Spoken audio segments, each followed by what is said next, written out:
بہترین اشعار آپ کے سامنے پیش کر رہے تھے۔ میں یہ تقریری سلسلے کو روکتے ہوئے میں نیّر صاحب جو اپنے خیالات کا اظہار کریں گے ان کا استقبال 4 مصروں سے کرتا ہوں کہ کرتاس کربلائی صاحب کے 4 مصرے مجھے یاد آ گئے کہ بولا دل رباب یہ فوج یزید سے، بولا دل رباب یہ فوج یزید سے، کہہ دو یزید نحس سے آبائے کربلا۔ بولا دل رباب یہ فوج یزید سے، کہہ دو یزید نحس سے آبائے کربلا۔ لشکر میں اب تو اکبر و عباس بھی نہیں، اصغر سے جیت جائے تو لے جائے کربلا۔ لشکر میں اب تو اکبر و عباس بھی نہیں، اصغر سے جیت جائے تو لے جائے کربلا۔ جو پیچھے حضرات تشریف فرمائے ان سے گزارش ہے کہ تھوڑا سا آگے تشریف لے آئے، خلیفتوں بلا فصل کا تذکرہ ہو رہا ہے، فاصلے اچھے نہیں لگتے ہیں، آپ تو تھوڑا سا آگے تشریف لے آئے۔ آئیے حضرات، میں گزار ہوں جناب نیّر صاحب سے کہ وہ آئیں اور اپنے خیالات کا مظاہرہ فرمائیں، باواز بلند نعرے صلوات سے استقبال فرمائیں۔ نعرہ حیدری،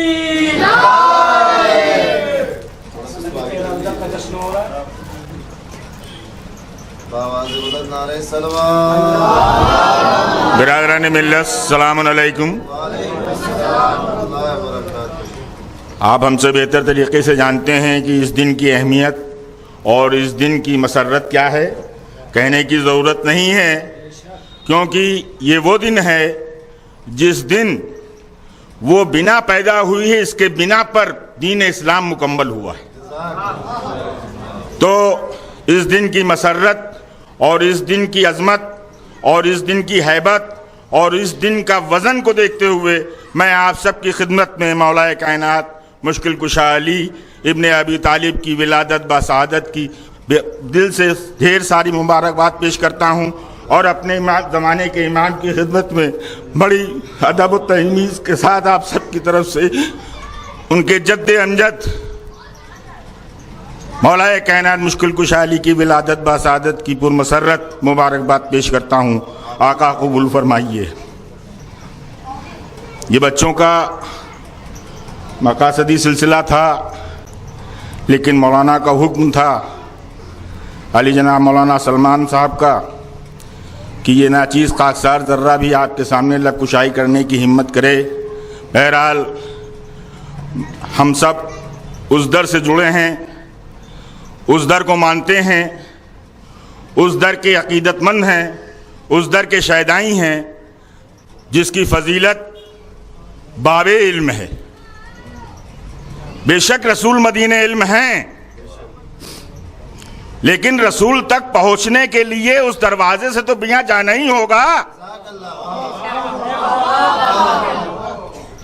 تو اب اس کائنات میں رب العالمین نے جو کائنات خلق کی ہے، کائنات میں جہاں جہاں پر بشریت ہے، اور کائنات کے بشریت کا نس اگر علم سے سیراب ہونا چاہتا ہے یا جاہل رہنا چاہتا ہے تو ادھر نہ آوے، اگر علم کے چشمے سے اپنے نفس کو سیراب کرنا چاہتا ہے یہ آدم کی اولاد، تو اس کو در حیدر سے ہو کر آنا ہوگا۔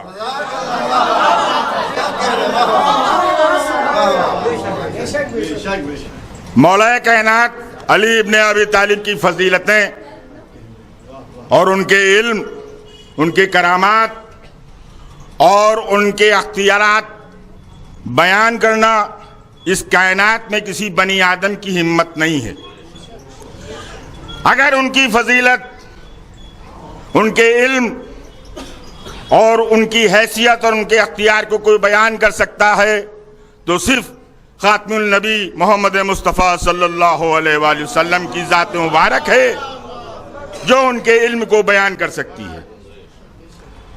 بہرحال بچے ہیں، ان کو وقت چاہیے، چند 2-3 باتیں کہہ کے میں اپنے کلام کو ختم کروں گا۔ مولا کائنات کے سلسلے میں جب سے مولا کائنات کی ولادت ہوئی ہے اور جب تک یہ کائنات باقی رہے گی تب تک مدح کا سلسلہ چلتا رہے گا، قصیدوں کا سلسلہ چلتا رہے گا، اور تمام علمی گفتگو مولا کائنات کو مرکز میں رکھ کر ہوتی رہیں گی۔ اور اسلام کے پیچ و بند کو سمجھنے کے لیے ملت مسلمہ کو علی کی ضرورت ہر قدم پر پیش آتی ہے اور آتی رہے گی۔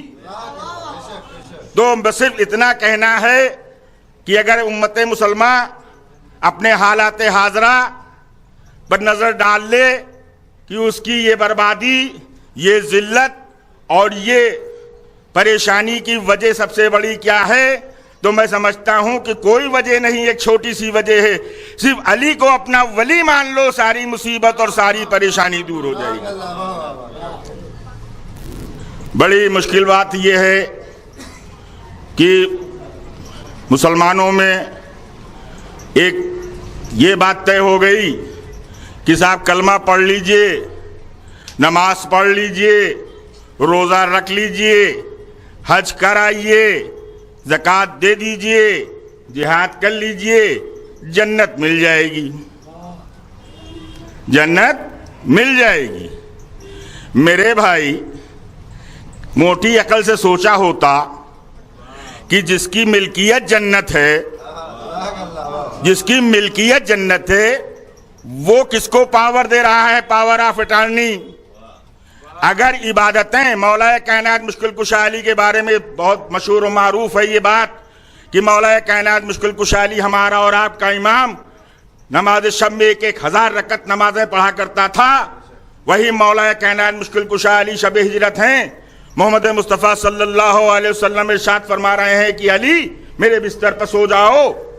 1000 رکعت نماز پڑھنے والا آدمی، اللہ کی عبادتوں پر ایمان رکھنے والا آدمی یہ نہیں پوچھتا کہ میری نمازوں کا کیا ہوگا، یہ نہیں پوچھتا کہ اللہ خوش ہوگا کہ ناراض ہوگا، بلکہ یہ کہتا ہے کہ اے رسول خدا آپ کی جان بچ جائے گی۔ مولا کائنات نے شب ہجرت بستر رسول پر سو کے تمام مسلمانوں کے لیے یہ سند چھوڑ دی ہے کہ جو لکیر کے فقیر بن کر نماز، روزے اور حج کو عبادت سمجھتے ہیں اور یہ سوچتے ہیں کہ اس کے ذریعے جنت مل جائے گی، اب بھی بیدار ہو جاؤ۔ عبادتوں کا نام نماز نہیں، عبادتوں کا نام روزہ نہیں، عبادتوں کا نام حج نہیں، بلکہ عبادتوں کا نام ہے محمد و آل محمد کے ساتھ اللہ کی مرضی کی بندگی کرنا، ان کے حکم کی اطاعت کرنا۔ اب دیکھو کہ اس شب کو اللہ نے اپنی مرضی، اپنی جنت، اپنی کائنات کس کے ہاتھ بیچی، کس کو پاور آف اٹارنی دیا،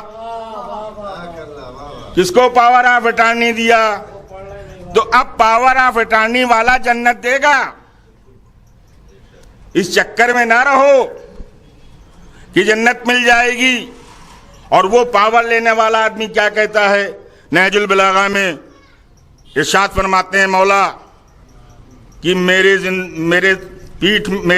چاہنے والے دو قسم کے ہیں، ایک وہ ہیں جو با علم ہیں لیکن بے عمل ہیں، اور ایک وہ ہیں جو با عمل ہیں لیکن بے علم ہیں۔ یعنی ہمارے امام نے، اللہ کے ولی نے یہ بات واضح کر دی ہے کہ ہم علی کے چاہنے والوں پر یہ واجب ہے کہ علم بھی حاصل کریں اور اس پر عمل بھی کریں۔ دوستوں، جو جملہ استعمال ہوا ہے نہج البلاغہ میں، وہ یہ ہوا ہے کہ میرے پیٹھ میں دو طرح کے لوگوں نے چھرے بھوکے، ایک میرے وہ چاہنے والے تھے جو باعمل تھے لیکن بے علم تھے، اور ایک وہ چاہنے والے تھے انہوں نے میرے پیٹ پر چھرا بھوکا جو با علم تھے لیکن بے عمل تھے۔ تو درخواست اتنی ہے کہ تمام محفلیں ہوں، تمام سب منقطیں کہی جائیں، تمام فضیلتیں بیان کی جائیں، لیکن اس کو مد نظر رکھا جائے مرکز میں کہ ہم علی والوں کی ذمہ داری دوسرے مسلمانوں سے زیادہ ہے۔ ہم اگر علی کو مانتے ہیں تو ان کی دی ہوئی ذمہ داری کو بھی سمجھیں۔ ہمارا علم حاصل کرنا، ہمیں بچوں تک علم پہنچانا، علم کا نام صرف دینی علم نہیں ہے، بلکہ علم وہ ہر چیز اللہ کی نظر میں علم ہے جو انسانیت کو فائدہ پہنچا سکے، چاہے وہ طبی علم ہو، انجینئرنگ کا علم ہو، چاہے وہ کمپیوٹر کا علم ہو، وہ ہر علم جو انسانیت کے لیے فلاح و بہبود کا کارن بنے، وہ اللہ کے نبی کی نظر میں علم ہے. تو ہم اپنے آنے والی جنریشن کو، آنے والی پیڑھیوں کو علم سے آراستہ کریں اور علم کے ساتھ ساتھ ان کو عمل کی منزل میں اتارنے کی کوشش کریں. اور وہ عمل کی منزل میں تبھی اتریں گے جب ہمارے جیسے سندراز لوگوں کو وہ دیکھیں گے کہ یہ عمل کیسے کرتے ہیں. اذان ہوتی ہے تو مسجد کی طرف کیسے بھاگتے ہیں، رمضان میں کیسے ان کا مرجھایا ہوا چہرہ بتاتا ہے کہ یہ روزے سے ہیں. اور مولا کائنات مشکل کشا علی نے عبادت کے ساتھ عبادتوں کا جو ذریعہ بتایا ہے، وہ دو چیزیں بتائی ہیں کہ اللہ اور اللہ کے رسول کی بندگی صرف نماز نہیں بلکہ حکم رسول ہے، حکم اللہ بھی ہے، اور صلہ رحمی ہے. مولا کائنات کی زندگی کو الٹ کر دیکھیے، بیواؤں کا دیکھیے، یتیموں کا دیکھیے، مسکینوں کا دیکھیے. تو یہ سارے جو پریکٹیکل انہوں نے اپنی زندگی میں کر دکھائے تھے، وہ اس لیے نہیں تھے کہ انہیں تک ختم ہو جائیں، بلکہ وہ چاہتے یہ تھے کہ آنے والی جنریشن تک میری اس فضیلت کی تھوڑی سی بوباس ہمارے چاہنے والوں تک پہنچے جو ہم کو مولا مانتے ہیں. یہ دنیا فانی ہے، یہ دنیا فانی ہے، مٹ جائے گی. لیکن کیا کروں دوست، اسی دنیا میں ہم کو اللہ نے بھیجا ہے کہ ہم اس دنیا میں رہ کر اپنی عاقبت کا سہارا بنائیں. تو یہ دنیا آپ کی عاقبت کو بنانے کا ذریعہ بھی بن سکتی ہے، اور یہ دنیا آپ کی عاقبت کو بگاڑنے کا ذریعہ بھی بن سکتی ہے. مولا کائنات کے علم کے بارے میں زیادہ وقت نہیں لینا ہے. تمام قصے آپ لوگوں کے سامنے ہمارے تمام عالم حضرات، میں تو جاہل شخص ہوں، پیش کرتے رہتے ہیں. صرف اتنا کہنا کہ یہ بغض علی کہاں سے آیا، یہ بغض علی کہاں سے آیا. ابھی ایک بچے نے بڑی عمدہ بات کہی تھی، پتھر آیا.